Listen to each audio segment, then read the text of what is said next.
Stamp duty and registration charges वो अलग से लागू होने वाले चार्जेस होते हैं जो प्रॉपर्टी खरीदते वक्त हमें लीगली इन चार्जेस को पे करना होता है, जिसका मतलब होता है कि इन चार्जेस को पे करने के बाद आपकी प्रॉपर्टी को स्टैम्प किया जाता है और कानूनी तौर पर प्रॉपर्टी को रजिस्टर कराया जाता है।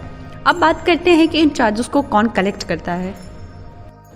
Therefore, according to the Indian Stamp Act जो ईयर 1899 में पास हुआ था, इट मीन्स किसी भी प्रॉपर्टी का stamp duty and registration charges हमें सेंट्रल गवर्नमेंट के बजाय स्टेट गवर्नमेंट को देना होता है।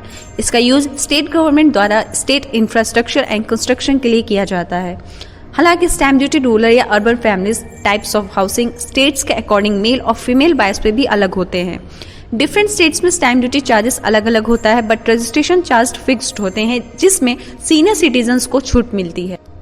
अब आप सबके सामने सवाल होगा कि आखिर इन चार्जेस को पे करने के क्या फायदे हैं। स्टैम्प ड्यूटी पे करने के ये बेनिफिट्स होते हैं कि सेल डीड एक उचित कानूनी दस्तावेज बन जाता है और इसे एज ए एविडेंस कोर्ट में प्रस्तुत भी किया जा सकता है। यदि दस्तावेज गुम हो जाता है तो एक डुप्लीकेट कॉपी प्रस्तुत की जा सकती है क्योंकि यह पहले से ही रजिस्टर्ड है।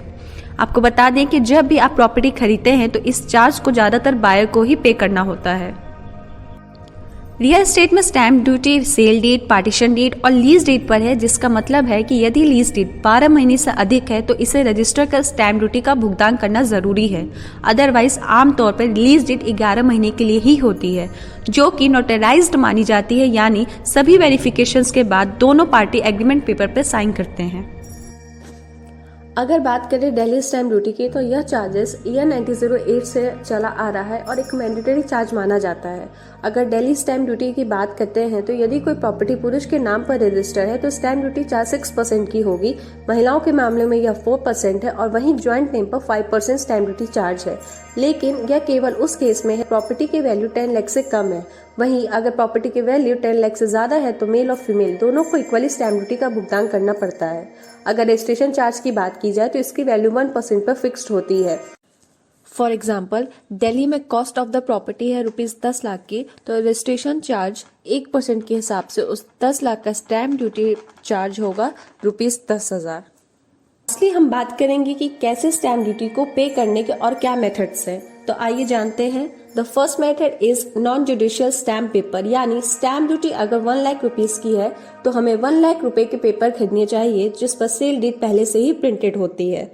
The second method is franking method, जिसका मतलब है कि पहले हमें प्लेन पेपर पर सेल डीड को प्रिंट कराना होगा जिससे cheque, cash, online DD draft में स्टैम्प ड्यूटी को पे कर सके, क्योंकि इसके बाद ही बैंक सेल डीड को ऑथराइज करता है।